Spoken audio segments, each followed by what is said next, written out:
you can remember personally, there is a very large proportion of the global population that remembers something entirely different. And it all stems from the death, or not the death, of Nelson Mandela, hence the name, the Mandela effect. So what I'm putting up on the screen at the moment are obviously some examples of those subtle changes in history, or it could be changes in memory, who knows, of the Mandela effects taking place all over the world. Even more people have postulated that the Mandela effect is, or created a glitch in time when they run the Hadron Collider at CERN, and they are literally resetting details in our history. There are plenty of channels on the subject, so that's not my focus for today, but there are all sorts of reasons of why the Mandela effect would take place, but the CERN connection seems to be the strongest one amongst those believers. For me personally, if the effect is being felt globally, then it's not an isolated system, in which case I must admit it does point towards not just CERN, but in case you didn't know, there are hundreds of colliders across the planet that are connected to either the energy grid, not just the internet energy grid and the Wi-Fi grid, but the Earth energy grid. And they all run Hadron Colliders. CERN is just the famous one, but it's definitely not the only one. So as you saw there, such things as book titles changing, logos being different as to what we remember them to be, one-liners now never said in epic movies. Known products of decades ago seem to change either the colour or the shape or the logo or the text, and many point towards changes in textual side of things almost everywhere, including some people claiming that the Bible's actually changed. But all these things cited as evidence, and they may well be true, but for me sounds like one could easily fall into some negative crowd psychology here. If the change is subtle enough, it will be sufficiently vague as the individual memory that any suggestions of a small difference has a better chance of filling that gap of memory as any good real thing. And to be honest with you, that was my go-to explanation until I started to come across my own evidence. And since those who believe the Mandela effect is a real thing, individual instances of changes do really begin to build a credible case. But if you've got a global coverage on such a huge scale, that took place across the planet, well, that would probably seal the deal for most of us. My personal Mandela confirmation is the image you're looking at right now, which is obviously JFK. And for the love of me, I do not remember anyone else inside that car apart from those in the front seat and JFK and Jackie in the back seat. But apparently that's not true. Obviously, you have your own memories of this, but it certainly doesn't fit mine. So now you've got a pretty good overview of what the Mandela effect is, and there are some fantastic videos out on the internet, and I'll probably pop a couple of links in below if you want to go check them out for yourselves. But I want to keep the idea of the Mandela effect in your mind as we move to the next one, because the next one, which is the Great Mudflood, is not so subtle. And I want to take a closer dive into the Mudflood and the evidence for it, and then we're going to link that back to the Mandela effect.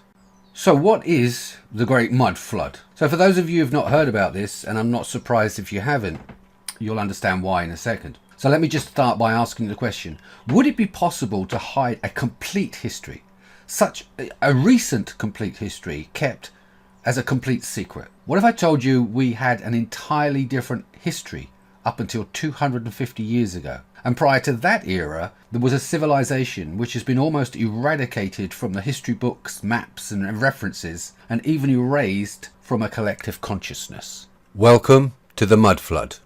Well, according to all the evidence, they've managed in less than 4 generations to remove almost all references to whatever the pre-civilization was prior to the Mudflood. Now I say pre-civilization because we're not just talking about covering up a global event, because although a lot of these pictures are from Russia, there's clear evidence in Australia, the Americas, the United Kingdom, all over Europe. It's absolutely everywhere. There is clearly worldwide evidence. You can check it for yourself. And this evidence comes from all corners of the planet, indicates a biblical style mudflood of global proportions.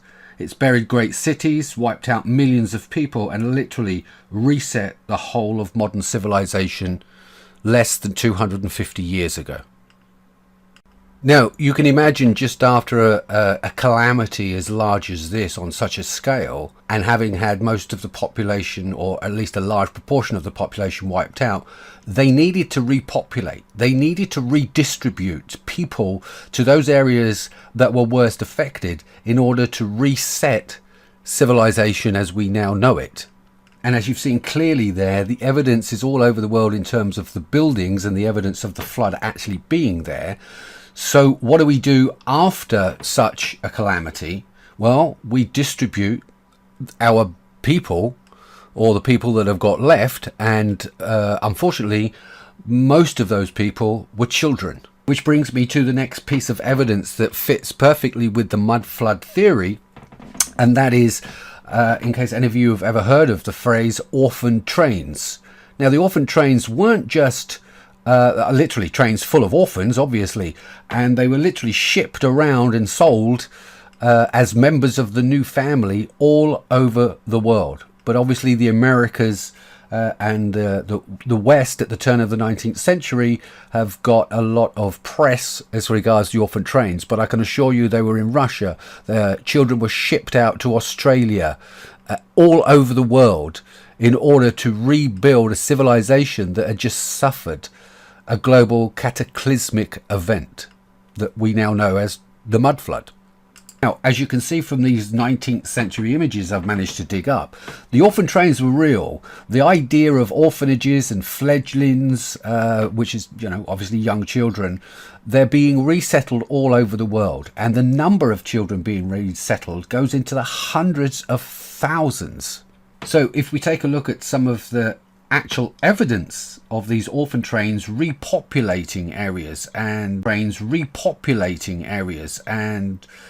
people asking for money, or one of the reasons that there were so many children is independent governments. We're talking like Europe, Russia, Americas, brought out a new law all around the same time, which was the late 1850s, 1860s, and early into the 19th century, that all unwedded mothers should hand their children into the authorities so they can find a home for them. So technically, these were not orphan children. These were children that was taken away from their unmarried parents in order to repopulate other areas of the globe that had been affected by this huge mud flood. The children riding the trains, basically being sold to people on farms, children that were brought to orphanages. There was even like post office boxes where you could drop your child off, no questions asked, and be on your merry way. These children were shipped, as I say, all over the world. And to be honest with you, we all know the stories about how the Australian girls and the Irish girls were abused as children when they were shipped out and over in Australia. So there are horror stories all over the world. But the point being is, in this context, they were used to repopulate those areas that had been hit hardest by the Great Mud Flood. And it seems to coincide exactly, which is why I've got the date 1847 or thereabouts, because both dates, the mud flood and a couple of years later, once people had got themselves together, the coupling of those shipping those orphanage children around the world seems to match perfectly. It seems clear that the sudden rise in orphan trains and the roots of an awful lot of these orphanages, and even the Victorian workhouses, they were all a global effort to repopulate as late as the 1870s, moving into the 1900s. The question is, if you are having to employ kids to do all the hard manual work, where are all the adults? Where are the skillful masons which are supposed to have built these great cities? All we are reading about in the history books is about the children, and photographs, as you'll notice, of the older cities don't seem to have any population in it whatsoever. It's almost as if something had wiped out most of the adult population, as you can see quite clearly in a couple of these images. They're empty. The streets are empty. I mean, why would you build such grand buildings and wide streets for so very few people? Unless, of course, they were populated previously. Which brings us to the obvious question then, well, if they were populated previously, who built them? The question of who built them is probably a little bit more difficult, but we can still postulate that, and I'm going to come to that in a second. But the other question is, why would they cover it up? Which seems to be a little bit easier to answer.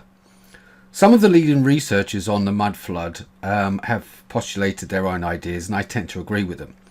So here it is. Prior to the Mudflood, humanity had finally got around to working with each other unanimously, with the ability to produce free, limitless energy, similar to what Tesla postulated, but I'll jump back to that in a little while.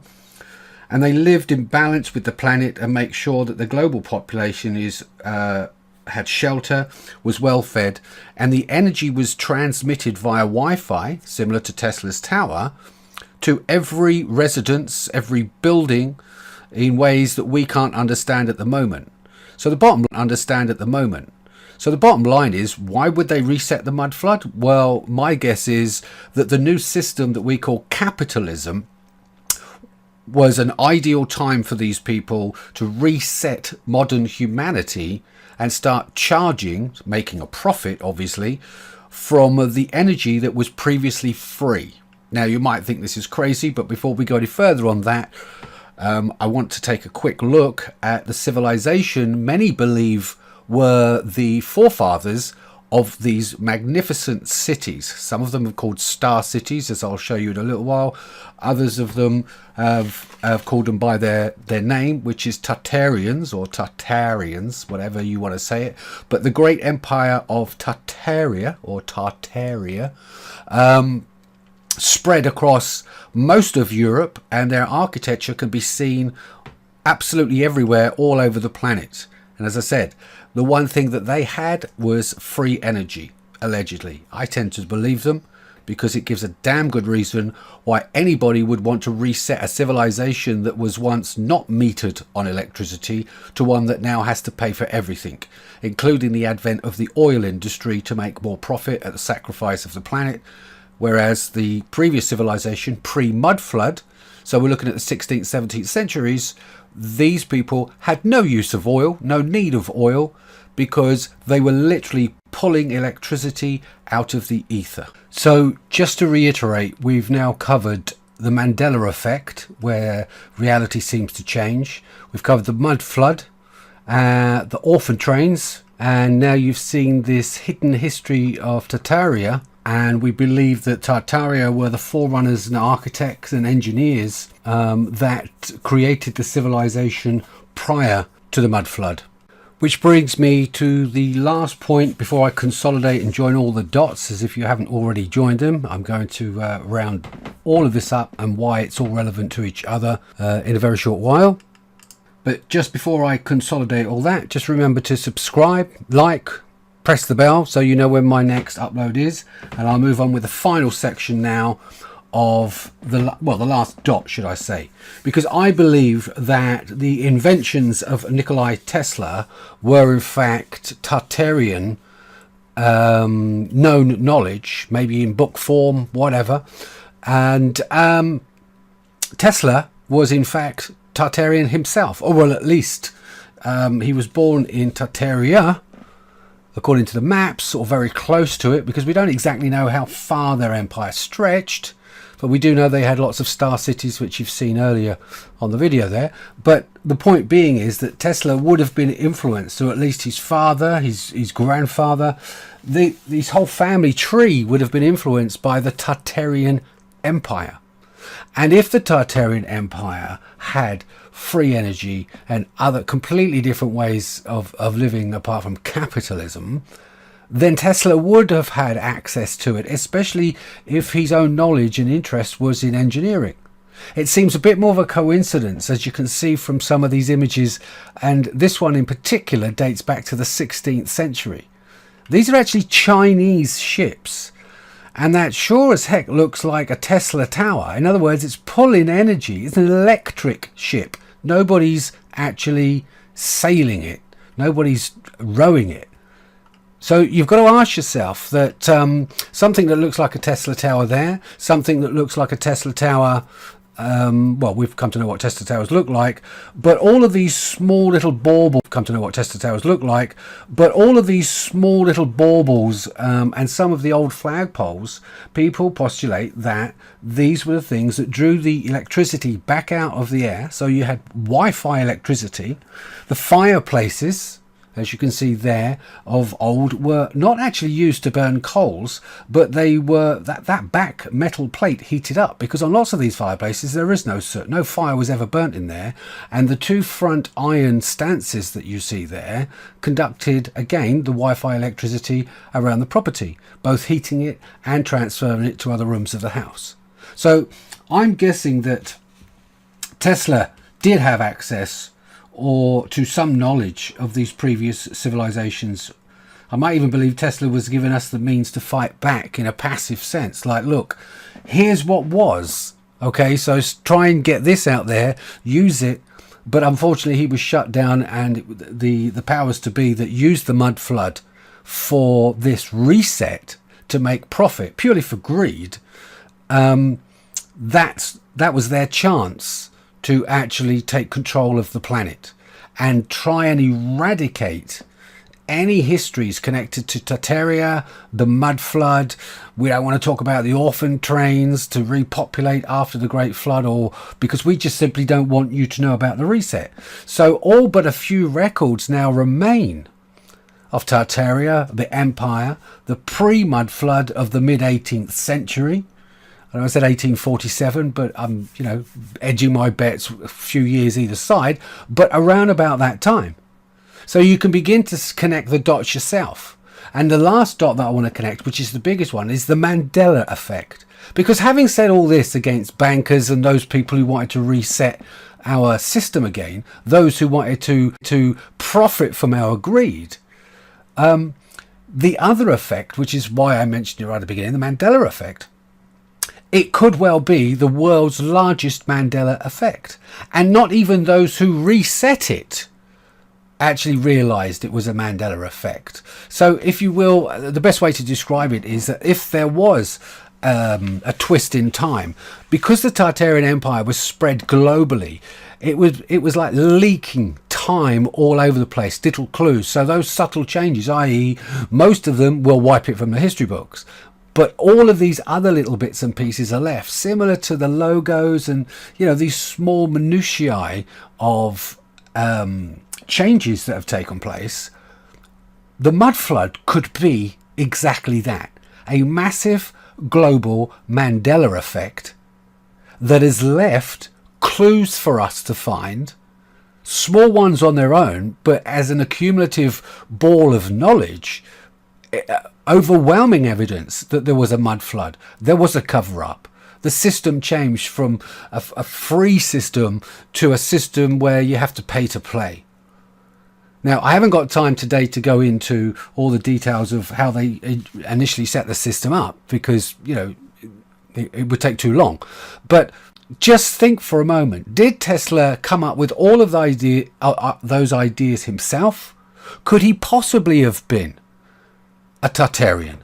Did he have previous knowledge and access to that information, which would have been common knowledge, everyday knowledge, like we use a mobile phone, and he simply migrated over to America way after the Mudflood, maybe he was aware of it, and tried to resurrect Tartarian technology?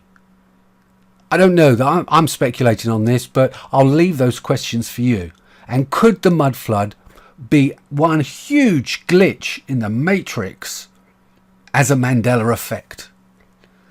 I look forward to the next time I see you. Please leave comments what you think about anything that I've presented for you today. But now you can see why the Mudflood, the Mandela effect, what my thoughts on Nikola Tesla actually is, with access to information rather than coming out it from scratch himself. Not that I'm taking any away from the grand man that is Nikola Tesla. I've been a fan of his since I was a kid. So just think about all of this information and moving children all over the world, and you try and sit there and say to yourself, no, we haven't had a reset. And just to leave you on one final note, and please remember to hit that bell like the video and subscribe. See you soon. Stay curious.